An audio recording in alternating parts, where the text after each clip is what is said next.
আজকে একটা বিরাট ফাটাফাটি হইব। তো ফাটাফাটির আগে কিছু অফিসিয়াল আলোচনা একটু সেরে নেই।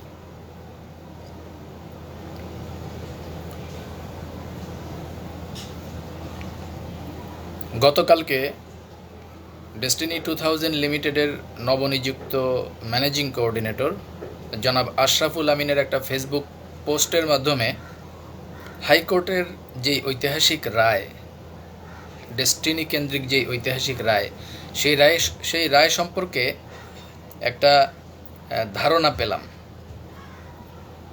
তো সেই রায়টা দেখার পর যারা ডেস্টিনির বিরোধিতা করে আসছে এতদিন, এগো ব্যাপারে তো এমনিই তো চান্দি গরম থাকে, পুরো মেজাজ বিলা হয়ে থাকে। তো এই ডেস্টিনি বিরোধী যে সংঘবদ্ধ প্রতারক চক্র, তাদের ব্যাপারে এই রায় দেখার পরে এদের উপরে মেজাজ আরও গরম হয়ে গেছে, চান্দি পুরাই গরম হয়ে আছে। তো এই কারণেই আজকে ফাটাফাটি হইব। তবে রায় সম্পর্কে একটু ইভ্যালুয়েশন করে নিই, তারপরে পরবর্তী আলোচনায় যাব। তো রায় তো 7 পৃষ্ঠার একটা রায়, বড় রায়, বেশ বড় একটা রায়। এই কারণে বিস্তারিত আলোচনায় যাব না, আমি জাস্ট রায়ের চুম্বক অংশগুলো আমি আপনাদের সাথে শেয়ার করব।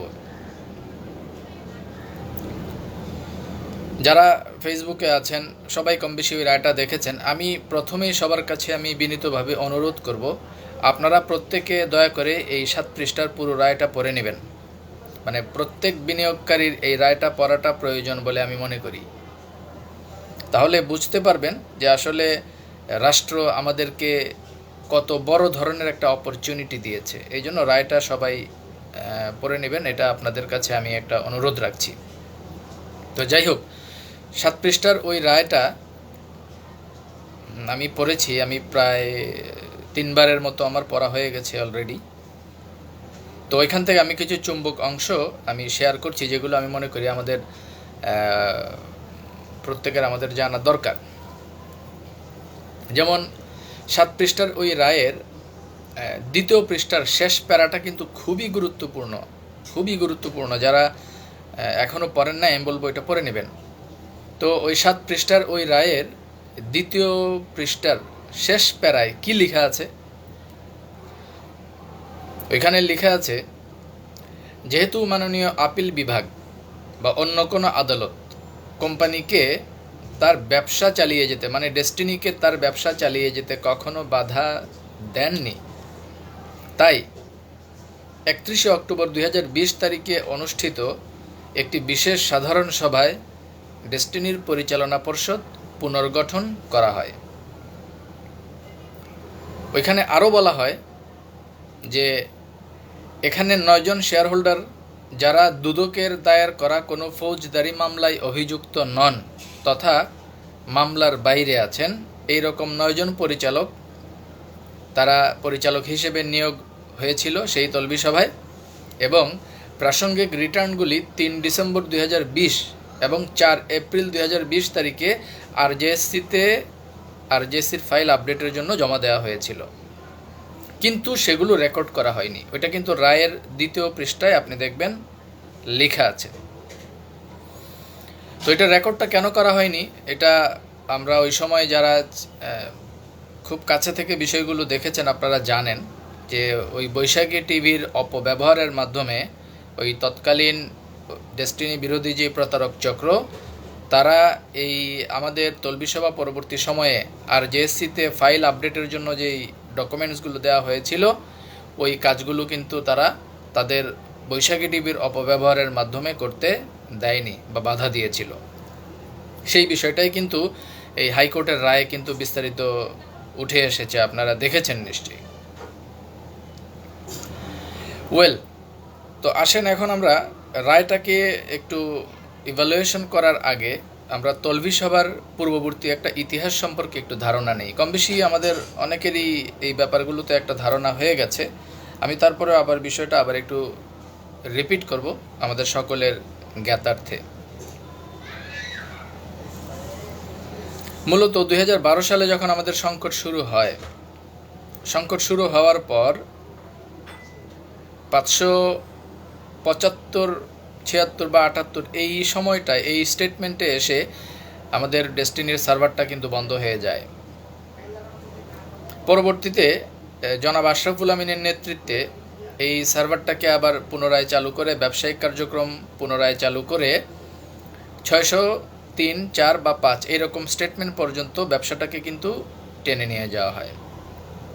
এই সময়টার ভিতরে বেশ কিছু কনফ্লিক্ট অফ ইন্টারেস্ট তৈরি হয়। এর আগেও আমি আপনাকে বা আপনাদেরকে বলেছি যে আশরাফুল আমিন সহ তৎকালীন মালিক পক্ষের একটা উল্লেখযোগ্য অংশের মতামত ছিল মামলার মতো চলবে, প্যারালালি ব্যবসা চলবে। আর রফিকুল আমিন সহ তৎকালীন তার ওই দালাল গোষ্ঠীর উদ্দেশ্য ছিল যে মামলা যতদিন পর্যন্ত নিষ্পত্তি না হবে ততদিন পর্যন্ত ব্যবসা চলবে না। তো ওই কনফ্লিক্ট অফ ইন্টারেস্টের একটা পর্যায়ে এসে পারিপার্শ্বিক পরিস্থিতির কারণে এবং সব কিছু মিলে জনাব আশরাফুল আমিনকে যখন কোণঠাসা করে ফেলা হয়, দেন 2013 সালের ডিসেম্বরে আশরাফুল আমিন উনি রফিকুল আমিনের মৌখিক নির্দেশনায় পদত্যাগ করেন। এটা তো আপনারা জেনেছেন এবং আশরাফুল আমিনও বেশ কয়েকবার এই ব্যাপারে বিভিন্নভাবে উনি কিন্তু ওনার আলোচনা তুলে ধরেছেন। তো গেল সেটা। তার মানে 2013 সালে জনাব আশরাফুল আমিনের পদত্যাগের পর 2014 সালে নতুন করে ওই গোজামিল দিয়ে একটা বোর্ড গঠিত হয়, যেটা রফিকুল আমিন গঠন করেন এবং ওই বোর্ডেরই ডিরেক্টর অপারেশন ছিলেন সিরাজুম মনির। এগুলো আপনারা এর আগে শুনেছেন, বাট আবার রিপিট হচ্ছে কারণ নতুন কিছু বিষয় আছে, সামনে জানতে পারবেন। তো সেই সময়টায় এই 14 সালে এই বোর্ড গঠিত হওয়ার পর MLM এর লাইসেন্স প্রাপ্তির আপিলের জন্য যে শুনানি, সেই শুনানিটার কাজই কিন্তু গত 6 বছর হয় নাই, যেটা গতকালকে আমরা আশরাফুল আমিনের পোস্টে জানতে পারলাম যে ওনারা এই ব্যাপারে উদ্যোগ নিয়েছেন। আমাদের ডেস্টিনির লাইসেন্স প্রাপ্তির ব্যাপার নিয়ে একটি শুনানির বিষয় হয়তোবা অচিরেই হতে যাচ্ছে, যেটা গত এক যুগে হয়নি। তো 16 সালে আবার ফিরে যাই। তো 16 সালে 14 সালের এই বোর্ড গঠনের পর 16 সাল পর্যন্ত কিন্তু এই টোটাল ডেস্টিনির মাঠ কিন্তু পুরো ফাঁকা ছিল। এই সময়টায় কি করা হয়? এই সময়টায় কিন্তু তখন গঠিত হয় এই যে ডেস্টিনি সোশ্যাল মিডিয়া ফোরাম। আর এই সময়টায় তৃণমূলের ডিস্ট্রিবিউটরদেরকে সংগঠিত করার মাধ্যমে যখন ডেস্টিনি সোশ্যাল মিডিয়া ফোরাম গঠিত হতে থাকে, তখন ওই সিনিয়র PhD ডায়মন্ড সহ মালিক পক্ষের একটা উল্লেখযোগ্য অংশকে ডেস্টিনির বিপক্ষে ওনারা কাজ করছেন এই জাতীয় মিথ্যা তথ্য দিয়ে তাদেরকে এই ডেস্টিনির মাঠ থেকে সরিয়ে দেওয়া হয়। আর এর বাইরে মামলা মোকদ্দমার জটিলতা বা ঝামেলা তো ছিলই। তো দেখেন, পরবর্তীতে 2016 সালে জেনারেল হারুন কিন্তু আবার কামব্যাক করেন। তো অনেকেই বলে এই যে ওনার ব্যাপারে আমাদের সর্বজন শ্রদ্ধেয় মুরব্বী জনাব লেফটেন্যান্ট জেনারেল হারুনুর রশিদ, বীর প্রতীক অবসরপ্রাপ্ত, যিনি সাবেক সেনা প্রধান, আমাদের সেই সর্বজন শ্রদ্ধেয় মুরব্বীর ব্যাপারে এই দালালের বাচ্চারা বলে যে এতদিন উনি কোথায় ছিল, এতদিন উনি আসেনি কেন? কিন্তু দেখেন, ওনার জামিনের ক্ষেত্রে কিন্তু একটা শর্ত ছিল, অনেকগুলো শর্ত ছিল। এর ভিতরে একটি শর্ত ছিল যে যতদিন পর্যন্ত ডেস্টিনির মামলার চার্জশিট না হবে, ডেস্টিনির মামলার চার্জশিট যতদিন পর্যন্ত প্রদান করা না হবে ততদিন পর্যন্ত জনাব জেনারেল হারুন ডেস্টিনির সাথে কোনো বিষয়ে কোনোভাবে সম্পৃক্ত হতে পারবেন না। যদি হন তাহলে ওনার জামিন বাতিল হয়ে যাবে। এই শর্তেই কিন্তু ওনার জামিন হয়েছিল। আরও অনেকগুলো শর্ত ছিল, এর মধ্যে that was one of the condition. কি সেটা? যে যতদিন পর্যন্ত চার্জশিট প্রদান না করা হবে ততদিন পর্যন্ত জেনারেল হারুন ডেস্টিনির কোনো মামলার সাথে, এই ডেস্টিনির কোনো কার্যক্রমে যেন সম্পৃক্ত না হন, হলে ওনার জামিন বাতিল হয়ে যাবে। এই সকল কারণে 13 সালের জামিনের পরেও বা 12 সালের জামিনের পরেও 13, 14, 15, 16 এই দীর্ঘ সময়টুকু জেনারেল হারুন ওনার প্রচণ্ড ইচ্ছা থাকা সত্ত্বেও কিন্তু ডেস্টিনিতে সময় দিতে পারেননি। কিন্তু যখন চার্জশিট দেওয়া হয়ে গেল, আপনারা জানেন সম্ভবত 16 সালের দিকেই চার্জশিট দেওয়া হয়, এবং চার্জশিট দেওয়া হওয়ার পর উনি কিন্তু আর কাল বিলম্ব করেননি। উনি কিন্তু দ্রুত কামব্যাক করেছেন ডেস্টিনির কার্যক্রমের জন্য এবং ডেস্টিনিকে পুনরায় রানিং করার জন্য। কারণ ওই আদালতের শর্ত যেটা ছিল সেটা তো আবার হয়ে 16 সালে তখন কি হয়, নেটওয়ার্কের একটু জটিলতা ছিল। এনিওয়ে, এই যে 2016 সালে জেনারেল হারুন যখন আসার পর আপনারা জেনে অবাক হবেন, ওনাকে মাহতাবে বা আলিসে বা কোনো একটা ডেস্টিনির ফ্লোরে এসে ঢুকতে দেওয়া হয়নি। উনি যখন আসতে চেয়েছেন, এই খবর পেয়ে ওই দালালের গোষ্ঠী তারা কিন্তু ফ্লোরটো তালা মেরে সরে গেছে যাতে উনি না আসেন। এটা আপনারা হয়তো বা জানেন না অনেকেই। তারপর কি হলো, উনি 16 সালে আসতে পারলেন না। তারপর 17 সাল এবং 18 সালে এই 2 বছরের প্রচেষ্টায় সকল শেয়ার হোল্ডাররা মিলে 2018 সালে ওই সকল বাধা ভেঙে একটি বিশেষ সাধারণ সভা আয়োজন করলেন এবং ওই সাধারণ সভার পর 15 মে 2018 আগ পর্যন্ত তারা বেশ চেষ্টা করেছেন প্রতিষ্ঠানটাকে পুনরায় কামব্যাক করার জন্য। তখন এই যে বাটপারের গোষ্ঠী, তারা একদিকে ডেস্টিনির কার্যক্রমকে কামব্যাক যেন কেউ করতে না পারে তাদেরকে বাধা দিয়েছে। দ্বিতীয়ত D2K অ্যাসোসিয়েটসের পুনর্গঠন বা D2K অ্যাসোসিয়েটসের গঠন এবং ডেস্টিনি বিলুপ্তির অপচেষ্টা একসাথে চালিয়ে গেছে।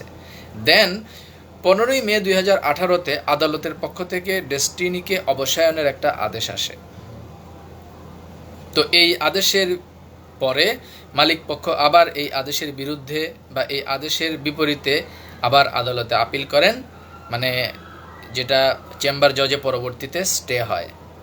মানে অবসায়নের যে সিদ্ধান্ত বা হাইকোর্টের যেই অবসায়নের যে সিদ্ধান্তটা ছিল ডেস্টিনি বিলুপ্তির, সেটা চেম্বার জজে স্টে হয়। দেন 19 জুলাই 2019-এ ডেস্টিনি চালুর জন্য যারা কাজ করছেন তারা লিভ টু আপিল করেন এবং তারই ধারাবাহিকতায় পরবর্তীতে 31 অক্টোবর 2020 এই তলবি সভা সম্পন্ন হয়। তাহলে দেখেন, তলবি সভার আগ পর্যন্ত দেখেন ডেস্টিনি বিরোধী চক্রের প্রতি মুহূর্তে বাধার শিকার হয়েছেন যারা ডেস্টিনি চালু করতে চাচ্ছেন তারা। 2013 সালের ডিসেম্বরে আশরাফুল আমিনকে অপসারণ, 2014 সালে তথাকথিত শালা দুলাভাই মার্কা বোর্ড গঠন, তারপরে 2016 সালে জেনারেল হারুন যখন কামব্যাক করতে চাইলেন এবং ডেস্টিনির বিষয়গুলোকে নিয়ে এগিয়ে যেতে চাইলেন, ওনাকে আসতে বাধা প্রদান করা হলো। মাহতাব সেন্টার, আলিস সেন্টারের ফ্লোরগুলো তালা মেরে দিয়ে বাটপারের গোষ্ঠী সরে গেল যাতে উনি আসতে না পারেন, বসতে না পারেন। তারপর 2018-তে এই ঝামেলাজনিত বিষয়ে এসে হাইকোর্ট এটাকে বিলুপ্তির আদেশ দিল এবং পরবর্তীতে এই হাইকোর্টের এই বিলুপ্তির ব্যাপারে যখন চেম্বার জজে মালিক পক্ষের পক্ষ থেকে আবেদন করা হলো, তখন এই আদালতের ওই যে হাইকোর্ট থেকে যে ডেস্টিনি বিলুপ্তির যেই আদেশ, সেটা চেম্বার জজে স্টে হলো। দেন 19 জুলাই 2019 লিভ টু আপিলের মাধ্যমে 2020 সালের 31 অক্টোবর তলবি সভা হয়ে ডেস্টিনি তার প্রাথমিক অবকাঠামো ফিরে পেল দীর্ঘ প্রায় 8 বছর পর। তাহলে আপনি দেখেন, এই যে 13 থেকে 20 এই দীর্ঘ সময়ে এই বাটপারের গোষ্ঠী, এই চোরের বাচ্চা চোরেরা জেনারেল হারুন সহ আশরাফুল আমিন সহ মালিক পক্ষের একটা সিংহভাগ লোককে ডেস্টিনির কার্যক্রম চালু করার ক্ষেত্রে একদিকে বাধা প্রদান করেছে, দ্বিতীয় একের পর এক শেয়ার প্রজেক্ট 100+ এই ভক্কর চক্কর টাকা উঠিয়ে D2K অ্যাসোসিয়েটস গঠন করে ডেস্টিনি বিলুপ্তির অপচেষ্টা চালিয়েছে। গেল এটা। এবার আসেন তলবি সভা পরবর্তী ইতিহাসে আসি। এতক্ষণ আমরা আলোচনা করলাম তলবি সভার পূর্ববর্তী ইতিহাস। এবার আসেন আমরা তলবি সভার পরবর্তী ইতিহাস সম্পর্কে একটু জানি।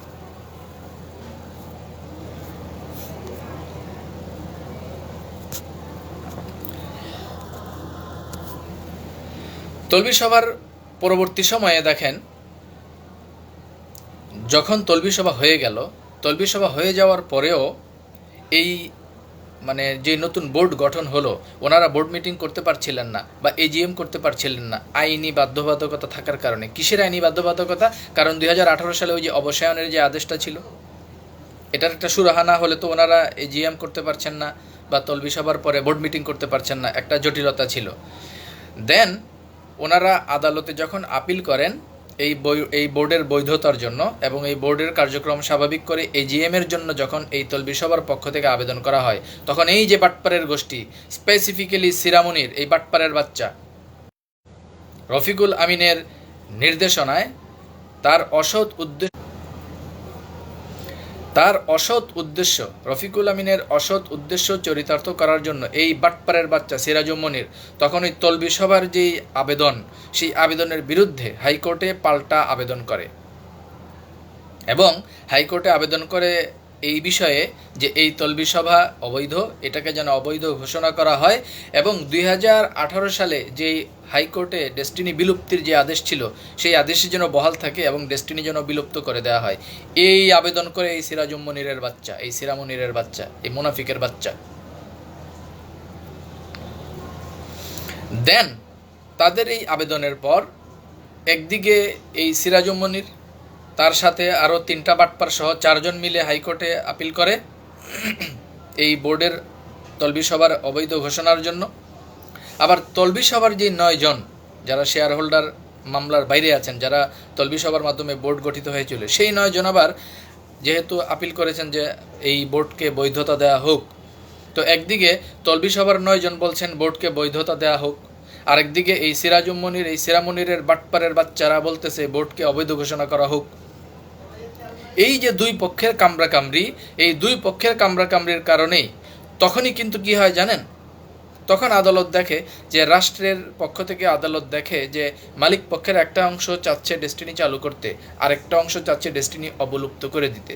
তখন বৃহত্তর স্বার্থে, স্টেক হোল্ডারদের বৃহত্তর স্বার্থে, 45 লক্ষ মানুষের বৃহত্তর স্বার্থে রাষ্ট্র তখন সুমোটো রুল জারি করে। তাহলে দেখেন সুমোটো রুল জারিটা কেন হলো? এই তলবি সভার বিরোধিতা না করে এই যে সিরা মনিরের বাচ্চা, এই বাটপারের বাচ্চা যদি তলবি সভার বিরোধিতা না করতো তাহলে কিন্তু সুমোটো রুলও জারি হয় না, আর ওরা অনেক আগেই এই বোর্ডের বৈধতা দিয়ে কার্যক্রম শুরু হয়ে যায়। আল্লাহ যা করেন ভালোর জন্যই করেন, কারণ সুমোটো রুল জারি হওয়াতেই রাষ্ট্রীয় কিছু ব্যক্তিদেরকে সমন্বয় করে রাষ্ট্র একটা বোর্ড গঠন করে দেয়। তাহলে দেখেন রাষ্ট্র কি করলো, যারা তলবি সভা করেছিলেন যে 9 জন, তাদেরকেও রাখলো। তলবি সভার বিরোধিতা করছে যে 4 বাটপার, তাদেরকেও রাখলো। রাষ্ট্রের থেকে নিয়ে আরও 6 জন ইন্ডিপেন্ডেন্ট ডিরেক্টর নিযুক্ত করে 19 জনের একটা বোর্ড গঠন করে দিল রাষ্ট্র।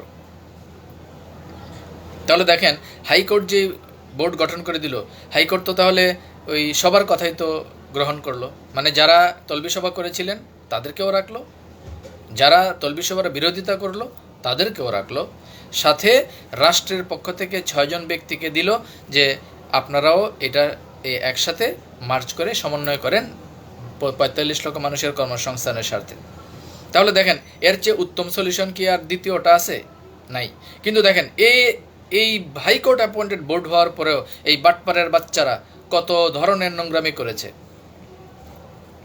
এটা আপনারা জানেন। আমি সংক্ষেপে টেনে যাচ্ছি কারণ সময় সংক্ষিপ্ত।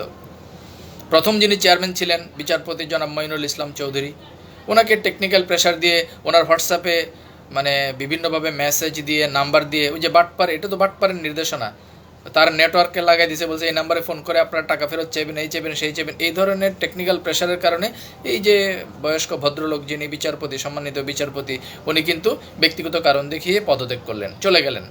দেন আরও একজন ব্যক্তি আসলেন চেয়ারম্যান হিসেবে, ব্যারিস্টার মেবি ফখরুদ্দিন আহমেদ, সম্ভবত ফখরুদ্দিন আহমেদ, ব্যারিস্টার বা FCA এরকম হবেন, ফখরুদ্দিন আহমেদ। সেমভাবে ওনাকেও কর্পোরেট প্রেশার দিয়ে সরিয়ে দেওয়া হলো। দেন এই যে বর্তমান যিনি চেয়ারম্যান জনাব প্রশান্ত ভূষণ বড়ুয়া, তো কেন যেন মনে হচ্ছে উনি টিকে গেছেন, উনি বাটপারের গোষ্ঠীর ষড়যন্ত্র এবং নোংরামি বুঝে ফেলেছেন। এই হলো বর্তমানের রানিং বোর্ডের যিনি চেয়ারম্যান জনাব প্রশান্ত ভূষণ বড়ুয়া। মাঝখান থেকে এই যে দীর্ঘ একটা শুনানি শেষে সুমোটো রুল জারি হলো, তলবি সভার 9 জন, বাটপারের যেই বিরোধিতা করছিল সিরামনির সহ যে বাটপার গোষ্ঠী, এখান থেকে 4 জন, রাষ্ট্রের 6 জন নিয়ে মোট 19 জনের হাইকোর্ট অ্যাপয়েন্টেড বোর্ড হয়ে আজকের এই পর্যায়ে। তাহলে দেখেন সেই 2013 সালে আশরাফুল আমিনকে অপসারণের পর থেকে 14, 15, 16, 17, 18, 19, 20, 21, 22, 23 পদে পদে ডেস্টিনির প্রত্যেকটা কার্যক্রমে মালিক পক্ষের কাজের ভেটো দিয়েছে এই বাটপারের গোষ্ঠী, এই সিরামনিরের বাচ্চার নেতৃত্বে। আর সাথে কিছু চালাচামুন্ডা, এগুলো তো ছিলই। তো শেষমেশ কিন্তু আর পারলো না, শেষে হাইকোর্ট অ্যাপয়েন্টেড বোর্ড তো হয়ে গেল। তো এই ভিতরে দেখেন এই যে হাইকোর্ট অ্যাপয়েন্টেড বোর্ড হলো, এটা তো গেল তলবি সভার পরের আইনি জটিলতা। মানে তলবি সভার পরে আইনগতভাবে বাটপারের গোষ্ঠী ডেস্টিনির কার্যক্রমকে বাধাগ্রস্ত করার জন্য আইনি ঝামেলা করছে। এটা তো হলো আইনি ঝামেলা। এবার আসেন এর বাইরে, আইনি ঝামেলার বাইরে ব্যক্তিগত আর কি কি ঝামেলা করছে এই বাটপারের বাচ্চারা। কি করছে তারা? আপনাদের নিশ্চয়ই খেয়াল আছে 2020 সালে তলবি সভা হওয়ার পর তলবি সভার যারা পরিচালক ছিলেন তাদেরকে অফিসে আসার ক্ষেত্রে বিভিন্ন সময় হুমকি প্রদান করছে এই মুনাফিকের বাচ্চাগুলা। পেশি শক্তি দেখাইছে। তখন তো ওই যে আলিসে এত লোকজন ছিল না, তখন তো D2K অ্যাসোসিয়েটসের রমরমা অবস্থা, সারা দেশের নেটওয়ার্ক এগো হাতে। এদেরকে মানে এই তলবি সভার পরিচালকদেরকে বিভিন্নভাবে হুমকি প্রদান করছে যেন তারা আলিসে না আসে। আর কি কি করছে? বৈশাখীর যন্ত্রপাতি চুরির মিথ্যা মামলায় তৎকালীন বোর্ডের যিনি চেয়ারম্যান জনাব জাকির হোসেন কিসলুকে ফাঁসানোর চেষ্টা করেছে। দেখেন এই যে আলিসের এই ফ্লোরটায় বৈশাখীর টেলিস্টেরিয়াল সম্প্রচারের জন্য একটা ব্রাঞ্চ করা হয়েছিল এবং 2018-19 সালের দিকেই কিন্তু এখানকার কার্যক্রম গুটিয়ে এই মেশিনারিজ নিয়ে কিন্তু বৈশাখীর কার্যক্রম নিয়ে কিন্তু সবাই চলেও যায়। তার মানে 2019 সালে বৈশাখীর লোকজন বা তাদের সেট নিয়ে চলে গেল আলিস সেন্টার থেকে, আর 20 সালে তলবি সভা হলো। তাইলে তলবি সভা হওয়ার পরে এখানে তো বৈশাখীর কোনো জিনিসপত্রই ছিল না। তাইলে তলবি সভার পরিচালকরা বৈশাখীর যন্ত্রপাতি চুরি করেন কিভাবে? এটা কি যুক্তিতে কোনো পড়ে না। কিন্তু ওই যে মিথ্যা মামলা, একটা মিথ্যা অজুহাত বা মিথ্যা মামলা দিয়ে তাদেরকে মামলা দিয়ে ফাঁসানোর চেষ্টা করা হলো, যাতে জাকির হোসেন কিসলু যিনি চেয়ারম্যানের দায়িত্ব নিয়ে ডেস্টিনির কার্যক্রমকে সামনে এগিয়ে নিতে চাচ্ছিলেন, যাতে উনি মামলার জনিত ভয়ের কারণে বা মামলার জনিত জটিলতায় যাতে উনি এখান থেকে যেন সরে যান।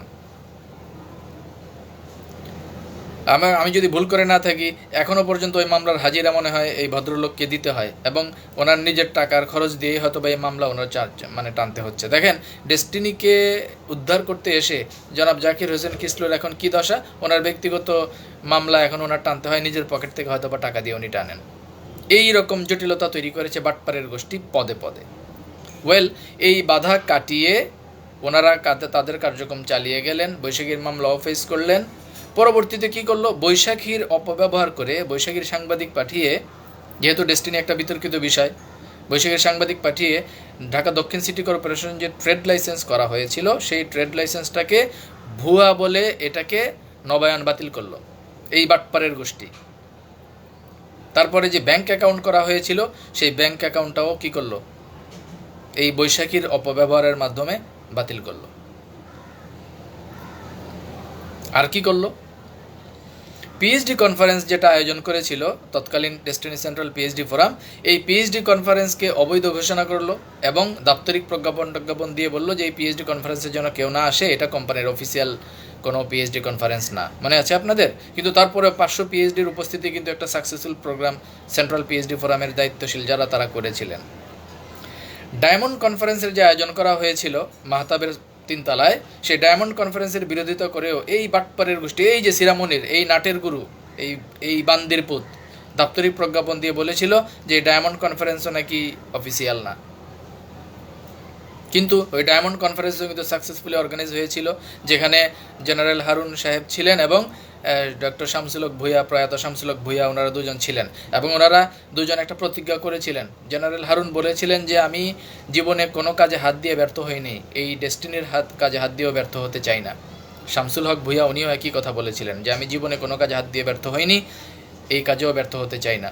তো আলহামদুলিল্লাহ জেনারেল হারুন এবং জনাব শামসুল হক ভূঁইয়া ওনারা ব্যর্থ হননি, ওনাদের কাজের সর্বশেষ ধারাবাহিকতায় আজকের এই ডেস্টিনির এই ইতিবাচক অবস্থা।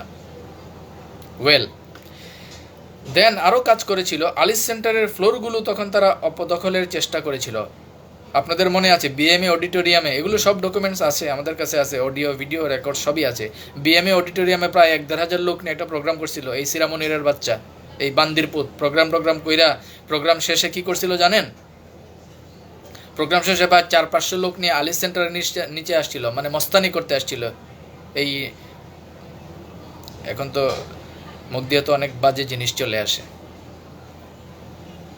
এই গোলামের বাচ্চা এই 100, 150, 200, 300, 400, 500 লোক নিয়ে আলিস সেন্টারের নিচে আসছিল, মানে রংবাজি চোদাইতে আসছিল, মস্তানি করতে আসছিল আর কি। তো তখন টেকনিক্যাল কারণে আমাদের পরিচালক সহ সামগ্রিক কার্যক্রমে যারা ছিলেন আলিস সেন্টার, তারা বেশ কিছুদিন একটু সামগ্রিক স্বার্থেই একটু সেফ জোনে ছিলেন। এইভাবে পরতে পরতে 12 থেকে 24 এই এক যুগে এই ডেস্টিনির প্রত্যেকটা কাজে আইনিভাবে বাধা দিয়েছে, ব্যক্তিগতভাবে বাধা দিয়েছে, প্রশাসনিকভাবে বাধা দিয়েছে, পেশিগত শক্তির মাধ্যমে বাধা দিয়েছে, বৈশাখীর মিডিয়াকে অপব্যবহারের মাধ্যমে বাধা দিয়েছে, অর্থের অপব্যবহারের মাধ্যমে বাধা দিয়েছে এই বাটপারের গোষ্ঠী একের পর এক। কিন্তু সার্বিকভাবে সর্বশেষ আদালতের রায় তো হয়ে গেল। এখন আদালত যখন হাইকোর্ট অ্যাপয়েন্টেড বোর্ড করে দিল এবং হাইকোর্ট অ্যাপয়েন্টেড বোর্ড যখন ট্রেড লাইসেন্স নবায়ন করলো, এখন আর এই বান্দির পুঁতে কিছু বলে না, কারণ এখানে যে হাইকোর্টের তার বাপরা আছে, এখন আর এই ট্রেড লাইসেন্সের নবায়নের বিরুদ্ধে কিন্তু এখন আর কিছু বলে না। তারপরে এই হাইকোর্ট অ্যাপয়েন্টেড বোর্ড এখন যখন ব্যাংক অ্যাকাউন্ট করলো, এই মুনাফিকের বাচ্চারা এখন আর এই ব্যাপারে কিছু বলে না, মানে এদের বিচি এখন কান্দে উঠে গেছে, এখন আর হাইকোর্ট অ্যাপয়েন্টেড বোর্ডের বিরুদ্ধে কিছু বলে না। খেয়াল করে দেখেন, এক যুগে এই নোংরামিগুলোই করেছে এই ইতরের বাচ্চারা। ওয়েল, এবার আসেন হাইকোর্ট অ্যাপয়েন্টেড বোর্ড হওয়ার পরবর্তী প্রক্রিয়াগুলো নিয়ে আমরা আলোচনা করি, বিশেষত রায়টা নিয়ে আমরা এখন বিশ্লেষণ করব। বেসিক্যালি আমার ব্যক্তিগত অ্যাজামশনটা আমি আপনাদের সাথে শেয়ার করব। আপনারা জেনে অবাক হবেন, আমার কাছে যেটা মনে হয়, মানে আমি রায়টা 3 বার পড়েছি তো আমার কাছে যেটা মনে হয় যে রাষ্ট্র কি করেছে জানেন, ভাত তরকারি মাখাইয়া একেবারে চা বাইয়া আমাদের মুখে তোলায় দিছে, এখন আমাদের খালি গিলাটা বাকি, আমরা গিলতেই পারতেছি না। তো রাষ্ট্র কি গিলাই দিব? তো আসেন একটু আলোচনা করলে বুঝতে পারবেন আমি কথাটা কেন বললাম। মানে আসলে একটু মেজাজ খারাপ হয় কেন জানেন, পরিচালনা পর্ষদের প্রতি আদালতের কি নির্দেশনা, চেয়ারম্যানের প্রতি আদালতের কি নির্দেশনা, হাইকোর্টের যে রায়, এটা আপনারা বিশ্লেষণ করলেই আপনারা বুঝতে পারবেন যে আসলে আদালত আমাদেরকে কি না দিয়েছে, সব দিয়ে ফেলেছে। ব্যবসা করার জন্য যা যা অনুমোদন দরকার সব দিয়ে ফেলেছে। তো আসেন এই রায়টা আমরা একটু বিশ্লেষণ করি।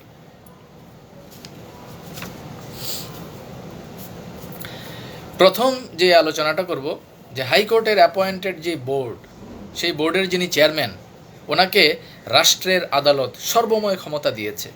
আসেন দেখি হাইকোর্ট বর্তমান বোর্ডের পরিচালনা পর্ষদের চেয়ারম্যানকে কি কি ক্ষমতা দিয়েছে, কি কি নির্দেশনা দিয়েছে। দেখেন, প্রথম নির্দেশনা, হাইকোর্ট অ্যাপয়েন্টেড এই চেয়ারম্যান বোর্ড সভা ডাকতে পারবেন এবং পরিচালনা করার ক্ষমতা উনি লাভ করবেন। তার মানে বর্তমান বোর্ডের যিনি চেয়ারম্যান, উনি যে কোনো বোর্ড সভা এবং ওই বোর্ড সভা পরিচালনার ক্ষমতা উনি রাখেন। ডেস্টিনি 2000 লিমিটেডের বর্তমান যিনি চেয়ারম্যান উনি। দ্বিতীয়ত, ডেস্টিনি 2000 লিমিটেডের বর্তমান যিনি চেয়ারম্যান, উনি ব্যবস্থাপনা পরিচালক অথবা সিইও নিয়োগের ক্ষমতা রাখেন প্রয়োজন অনুসারে। নাম্বার 3, ডেস্টিনির বর্তমান চেয়ারম্যান ডেস্টিনির সার্বিক কার্যক্রমের অডিট করার ক্ষমতা রাখেন এবং আরজেএসসিতে ডেস্টিনির কার্যক্রমের সার্বিক অডিট এবং ফাইলিংয়ের আপডেট করার ক্ষেত্রে এই চেয়ারম্যান ক্ষমতা রাখেন, মানে আরজেএসসির আপডেটের ক্ষমতা রাখেন। আচ্ছা, রাষ্ট্রের হাইকোর্ট ডেস্টিনির বর্তমান চেয়ারম্যানকে আর কি ক্ষমতা দিয়েছে? সাজাপ্রাপ্ত পরিচালকদের রায় সম্পর্কে দুদককে এবং বাংলাদেশ ব্যাংককে অবহিত করার ক্ষমতা দিয়েছে এই বর্তমান চেয়ারম্যানকে। আর কি ক্ষমতা দিয়েছে?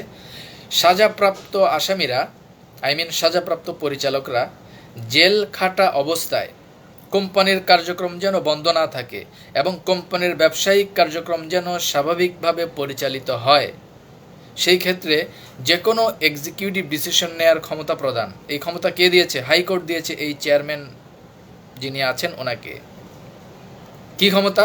মানে সাজাপ্রাপ্ত আসামিরা জেল খাটা অবস্থায় এই হাইকোর্টের চেয়ারম্যান ডেস্টিনির ব্যবসা পরিচালনার জন্য এক্সিকিউটিভ যে কোনো ডিসিশন নেওয়ার ক্ষমতা রাখেন, এই ক্ষমতা হাইকোর্ট ওনাকে দিয়েছে। আর কি দিয়েছে? ডেস্টিনির সহযোগী প্রতিষ্ঠানগুলোর কার্যক্রম তদারকির ক্ষমতা প্রদান, ডেস্টিনির সকল সহযোগী প্রতিষ্ঠানের কার্যক্রম পরিচালনার ক্ষমতা প্রদান। Can you imagine?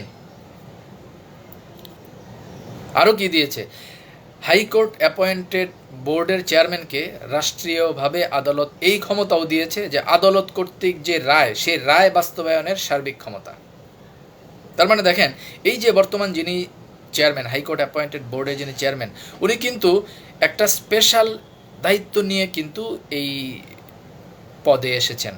স্বাভাবিকভাবে একটা যৌথ মূলধনী ফার্মের চেয়ারম্যানের তো এত ক্ষমতা থাকে না, কিন্তু এই চেয়ারম্যানের সাথে অন্য যৌথ মূলধনী ফার্মের চেয়ারম্যানকে মিলাইলে তো হবে না, কারণ এটা একটা বিশেষ মুহূর্তে, একটা বিশেষ প্রয়োজনে রাষ্ট্র আদালতের মাধ্যমে এই হাইকোর্ট অ্যাপয়েন্টেড বোর্ডের চেয়ারম্যানকে নিয়োগ দিয়েছে। এটা একটা স্পেশাল পাওয়ার। এটা অনেকটা ধরেন এই যে রাষ্ট্রীয়ভাবে এখন যে ডক্টর মোহাম্মদ ইউনুস, উনি যে এখন রাষ্ট্র পরিচালনা করছেন, উনি যেরকম স্পেসিফিক কিছু এক্সট্রা অর্ডিনারি কারিকুলাম নিয়ে কাজ করার ক্ষমতা পেয়েছেন, লাইক দ্যাট। তাহলে দেখেন, বর্তমান বোর্ডের চেয়ারম্যানকে রাষ্ট্রীয়ভাবে আদালতের নির্দেশনা মোতাবেক ব্যবসা পরিচালনা করার জন্য যা যা করা দরকার সকল ক্ষমতা এই রায়ের মাধ্যমে হাইকোর্ট দিয়েছে। গেল চেয়ারম্যানের ক্ষমতা। এবার আসেন দেখি বর্তমান পরিচালনা পর্ষদে যারা আছেন হাইকোর্ট অ্যাপয়েন্টেড বোর্ডের, তাদেরকে রাষ্ট্র বা আদালত কি নির্দেশনা দিয়েছে, আসেন দেখি।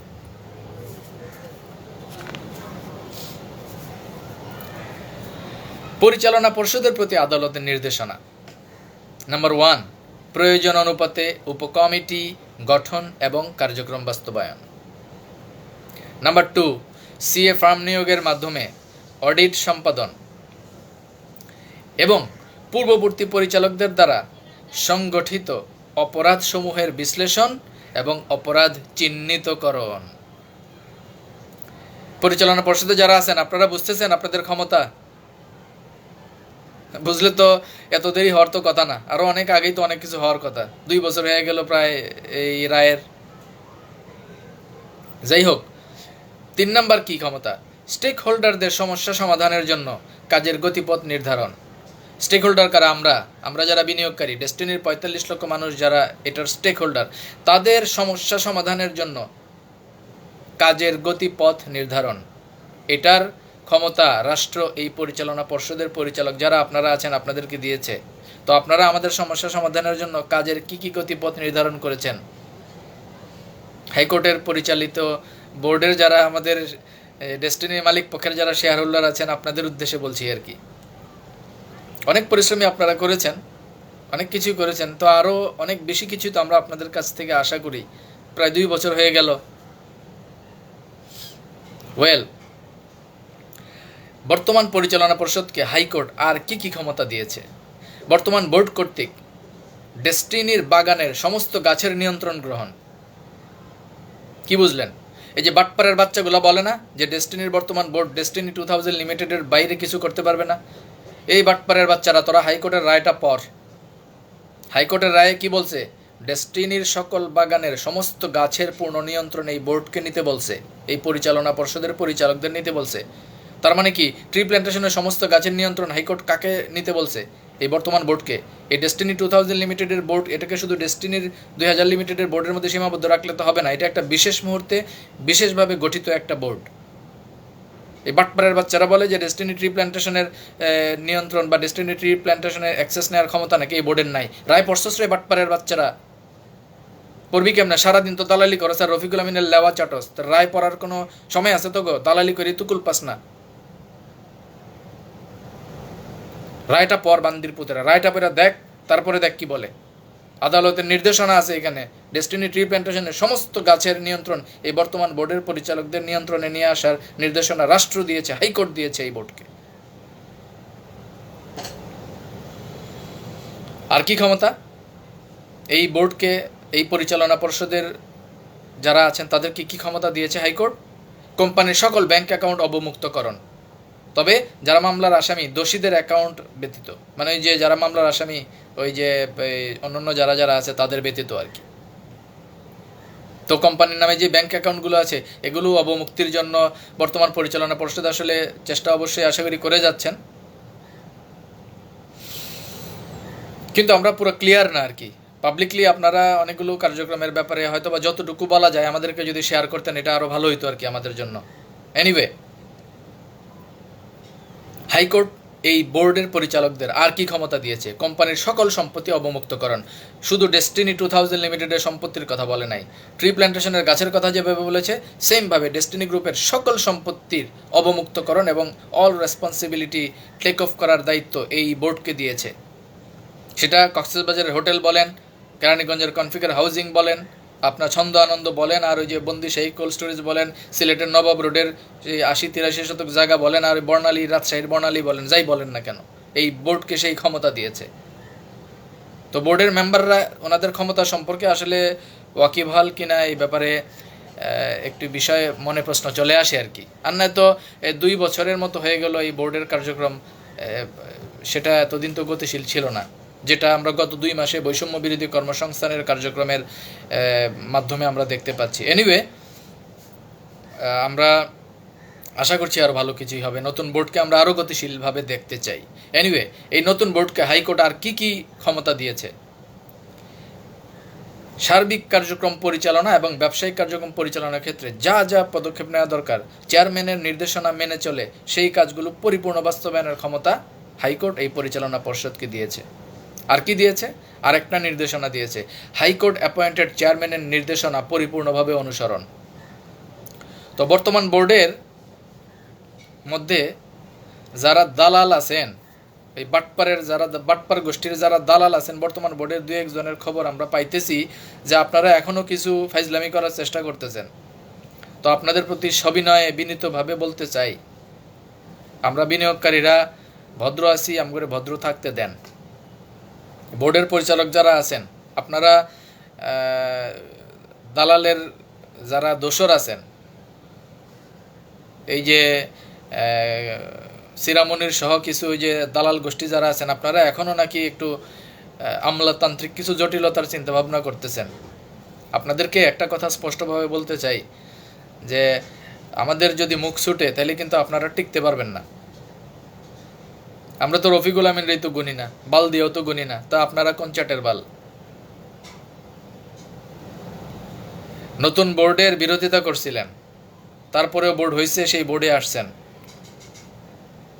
এখন বিরোধিতা বাদ দিয়ে রফিকুল আমিনের দালালি বা ব্যক্তি বিশেষের দালালি বাদ দিয়া প্রতিষ্ঠানের স্বার্থে হাইকোর্ট অ্যাপয়েন্টেড বোর্ডের সমন্বয়ে কাজ করেন। হাইকোর্ট অ্যাপয়েন্টেড বোর্ডের যিনি চেয়ারম্যান জনাব প্রশান্ত ভূষণ বড়ুয়া, ওনাকে সহযোগিতা করেন। বর্তমান বোর্ডকে যিনি ম্যানেজিং কোঅর্ডিনেটর হিসেবে অত্যন্ত ফ্রুটফুল সার্ভিস দিচ্ছেন, জনাব আশরাফুল আমিনকে সহযোগিতা করেন। আর যদি এই যে আমলাতান্ত্রিক জটিলতা চালানোর চিন্তাভাবনা যেটা আপনারা করতেছেন, এটা যদি বেশি দিন কন্টিনিউ করেন, তাইলে আপনাদের অবস্থানটা কিন্তু হয়তো বা আর সম্মানজনক জায়গায় থাকবে না, এটা মাথায় রেখেন। প্রতিষ্ঠানের বৃহত্তর স্বার্থে, সম্মানের স্বার্থে এখনও অনেক কিছু ইন ডিটেল বলতেছি না। দালালি যারা করতেছেন তারা তো ভালো করেই জানেন কারা কারা করতেছেন। তো আপনাদের প্রতি আবারও বিনয়ের সাথে অনুরোধ করতে চাই, এসব নোংরামি বাদ দিয়ে ডেস্টিনির হাইকোর্ট অ্যাপয়েন্টেড বোর্ডের সহযোগিতা করেন এবং হাইকোর্টের রায় দ্রুত বাস্তবায়নের জন্য সবাই মিলে সহযোগিতা করেন। আদারওয়াইজ পরবর্তীতে যে উদ্ভূত পরিস্থিতি যদি সৃষ্টি হয়, এটার দায় কিন্তু আপনাদেরকেই নিতে হবে। আমি জনাব আশরাফুল আমিনের কাছে বিনীতভাবে অনুরোধ করতে চাই, আমরা আপনার কার্যক্রমে সন্তুষ্ট এবং আপনার কার্যক্রমের গতিশীলতায় আমরা আপনাকে একটা আস্থার জায়গায় রেখেছি এবং আমরা আপনাকে দিয়ে কাজ হবে বলে বিশ্বাস করছি। সেক্ষেত্রে আমি বলবো, আপনি এ ব্যাপারে যদি কোনো জটিলতা থাকে সেক্ষেত্রে আপনি দ্রুত পদক্ষেপ নেন। আমাদের যদি কোনো সহযোগিতা লাগে আপনি খোলামেলা আমাদেরকে বলেন, প্রয়োজনে ওপেন মিডিয়াতে বলে দেন। আমরা আর কোনো জটিলতা দেখতে চাই না। দিনে দিনে অনেক দিন গেল, প্রায় দীর্ঘ 1 যুগ হয়ে গেল, আমরা আর কোনো আমলাতান্ত্রিক জটিলতা বলেন বা যে কোনো, আমরা কোনো ধরনের জটিলতার বরদাস্ত করব না। আমরা as early as possible destiny 2000 লিমিটেডকে চালু দেখতে চাই। এই ক্ষেত্রে জনাব আশরাফুল আমিন, আপনার কোনো প্রতিবন্ধকতা যদি আরও থেকে থাকে আপনি আমাদেরকে বলেন, আমরা বিনিয়োগকারী হিসেবে আমাদের যা ভূমিকা রাখার আমরা রাখব। আমরা আর পিছন ফিরে আসতে 1 সেকেন্ডও রাজি না এবং আমরা আর 1 সেকেন্ডও বিলম্ব সহ্য করব না। As early as possible destiny 2000 limited চালু করতে হবে, দ্যাটস ফুল অ্যান্ড ফাইনাল। আর এর ভিতরে, বোর্ডের ভিতরে কোনো দালাল যদি তামসা করে, আপনি বলেন কারা তামসা করতেছে। আমরা জানতে চাই।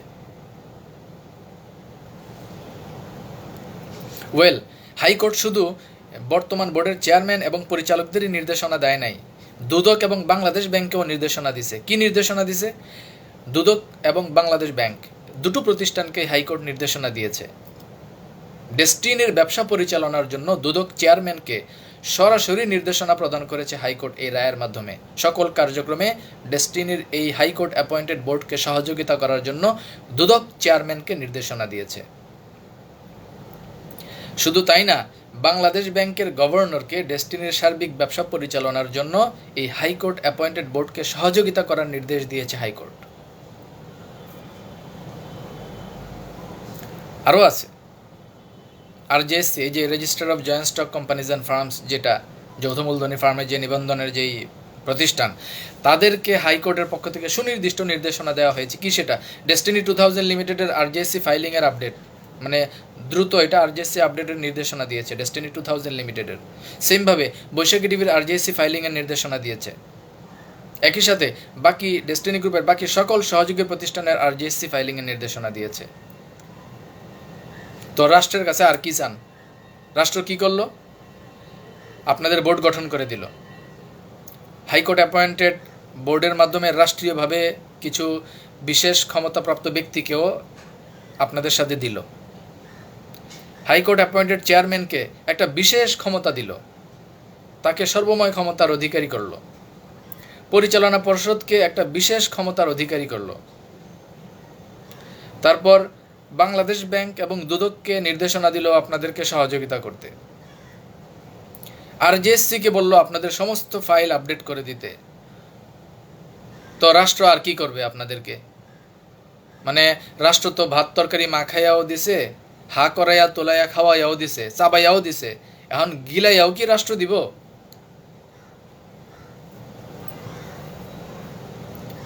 ওটা তো আপনাদেরই গিলতে হইব। তো প্রায় 2 বছরের মতো হয়ে গেল বোর্ড হইল। আমরা আরও দ্রুততার সাথে আমরা আরও গতিশীল কাজ আশা করেছিলাম আপনাদের কাছে। তবে এখন আমরা আশাবাদী, যেহেতু এখন অনেকগুলো কাজ আমরা গুছিয়ে গেছে। বিশেষ করে গতকাল আমি আমাদের ডেস্টিনি 2000 লিমিটেডের নবনিযুক্ত ম্যানেজিং কোঅর্ডিনেটর জনাব আশরাফুল আমিনের পোস্ট যেটি আমি দেখে আমি অত্যন্ত আনন্দিত হয়েছি। বিশেষ করে উনি স্পেসিফিক একটা লক্ষ্য নিয়ে এগুচ্ছেন। যেমন আমি যেটা দেখেছি ওনার লেখায়, যে এমএলএমের লাইসেন্সের প্রাপ্তির ক্ষেত্রে আপিল আবেদনের শুনানির ব্যাপারটায় উনি একটা কাজে হাত দিয়েছেন। ডোমেন এবং হোস্টিং এটা উনি ক্রয় করেছেন। তারপরে ডিস্ট্রিবিউটরদের প্রোফাইল আপডেটের মডিউল তৈরি করেছেন। তারপরে ডাটা আপডেটের কাজটা বা ডাটা প্রসেসিংয়ের কাজটাও কমপ্লিট করেছেন।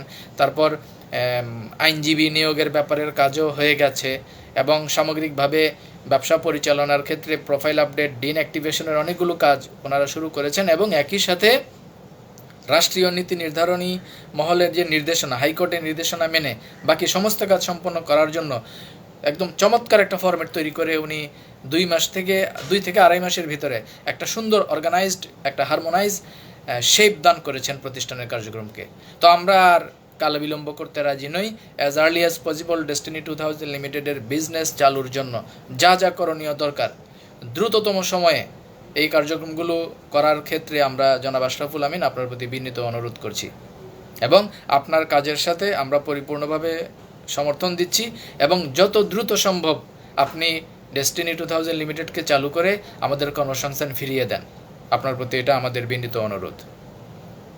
এবং একই সাথে 5 জানুয়ারি যে প্রতিষ্ঠাবার্ষিকী, সেই প্রতিষ্ঠাবার্ষিকীর মাধ্যমে আমরা আমাদের সার্বিক কার্যক্রমকে পুনরায় রিস্টার্ট করতে পারবো। আপনার প্রতি আমরা এই অনুরোধ রাখছি। তো আমি আজকের এই ফ্রুটফুল ফরমেশন এবং ডেস্টিনির আজকের এই যে সার্বিক কার্যক্রমকে এত গোছালো পর্যায়ে যারা নিয়ে আসার ক্ষেত্রে পেছন থেকে কাজ করেছেন অনেকেই, আমরা হয়তো অনেককেই জানি না, আমি আবারও তাদের ব্যাপারগুলো আবার একটু রিপিট করছি আপনাদের সামনে। বিশেষ করে ফাউন্ডার ডিরেক্টরদের ভিতরে অনেকেই এখন অত্যন্ত গোছালোভাবে এবং অত্যন্ত ডেসপারেট ওয়েতে সহযোগিতা করে যাচ্ছেন। বিশেষ করে আমাদের যারা ফাউন্ডিং ডিরেক্টরদের ভিতরে আছেন, আমি স্পেসিফিকভাবে এর আগেও বেশ কয়েকবার বলেছি, আমি এখনও বলতে চাই, জনাব লায়ন মোহাম্মদ গফরানুল হক, জনাব সাইদুর রহমান, জনাব মেজবাউদ্দিন স্বপন সহ ফাউন্ডার ডিরেক্টর যারা আছেন ওনারা অত্যন্ত সহযোগিতা করে যাচ্ছেন বর্তমান সময়ে, ইকোনমিক্যালি সাপোর্ট দিয়ে যাচ্ছেন। এটা তো অস্বীকার করার কোনো সুযোগ নেই।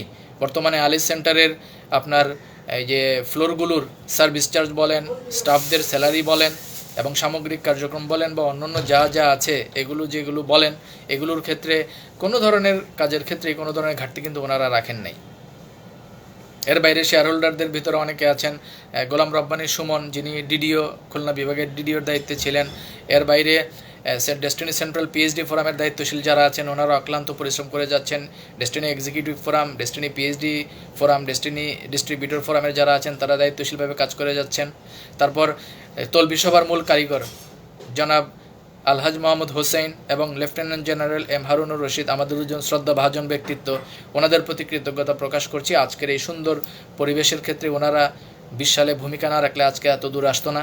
প্রয়াত শামসুল হক ভূঁইয়া, ওনার প্রতিও কৃতজ্ঞতা প্রকাশ করছি এবং ওনার রুহের মাগফিরাত কামনা করছি। নিঃসন্দেহে ওনারও ভূমিকা আছে আজকের এই এত দূর আসার পেছনে।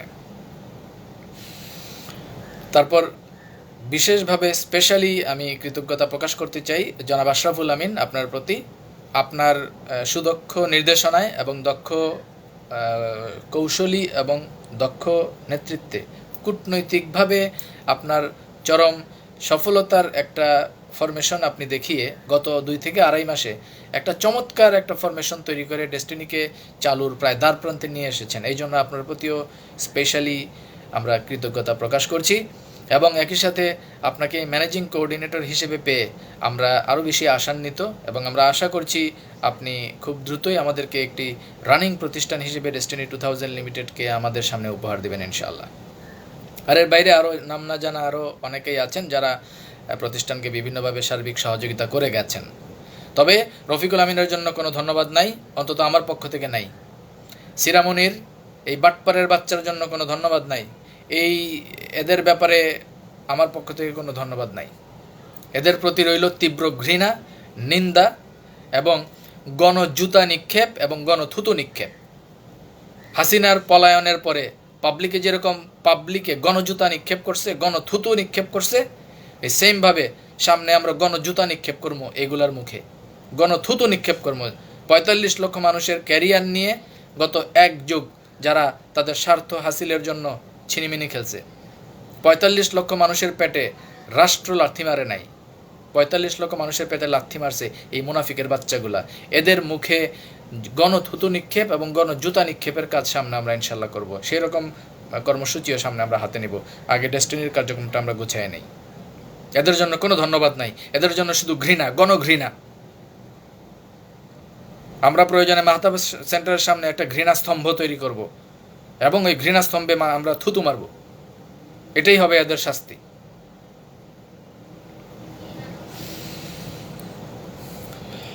জনাব আশরাফুল আমিনের প্রতি সুনির্দিষ্টভাবে আরও কয়েকটি বিষয়ে একটু অনুরোধ করতে চাই। বিশেষ করে আপনি আমাদেরকে অ্যাজ আর্লি অ্যাজ পসিবল আমাদের সিআইডিটা চেক করার একটা সুযোগ দেন, ডিন অ্যাক্টিভেশনের একটা দেন, ডিন ভেরিফিকেশনের একটা সুযোগ দেন। আমরা পর্যাপ্ত পরিমাণে এই কাজটা করার জন্য মানসিকভাবে এবং শারীরিকভাবে প্রস্তুতি নিয়ে বসে আছি। পাশাপাশি ডেস্টিনি মাল্টিপারপাসের নির্বাচনের ব্যাপারেও আপনি আমাদেরকে পূর্ণ প্যানেলের একটি ঘোষণার মাধ্যমে আমাদেরকে একটি পূর্ণ প্যানেল উপহার দেন। আমরা মাল্টিপারপাসের ব্যাপারটি নিয়েও সিরিয়াসলি কাজ করার জন্য প্রস্তুতি নিয়ে আছি এবং সার্বিকভাবে ডেস্টিনির সমগ্র কার্যক্রমকে একটা সুন্দর ফরম্যাটে আনার জন্য আইনি অবকাঠামো মেনে, হাইকোর্টের রায় মেনে যা যা পদক্ষেপ নেয়ার আপনি ইনশাল্লাহ পদক্ষেপ নেন, দৃঢ় পদক্ষেপ নেন। আমরা আপনার সাথে আছি ইনশাল্লাহ।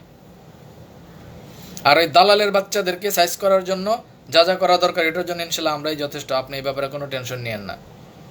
আর কোনো জটিলতা যদি আপনি ফেস করেন আপনি আমাদেরকে বলেন, পাবলিকলি বলেন। আমরা দেখতে চাই কার কত বড় বুকের পাটা হয়েছে, ডেস্টিনির কার্যক্রমকে এখন বাধা দিবে এরকম কোন বান্দির পুতের বুকের পাটা হয়েছে, এটা আমরা দেখতে চাই। ডেস্টিনির বর্তমান কার্যক্রমকে বাধা দিচ্ছে এইরকম কোনো বান্দির পুতের যদি কোনো তথ্য আমরা জানতে পারি তাইলে কিন্তু যে উদ্ভূত পরিস্থিতি সৃষ্টি হবে এটার দায় কিন্তু ওই তাদেরকেই নিতে হবে।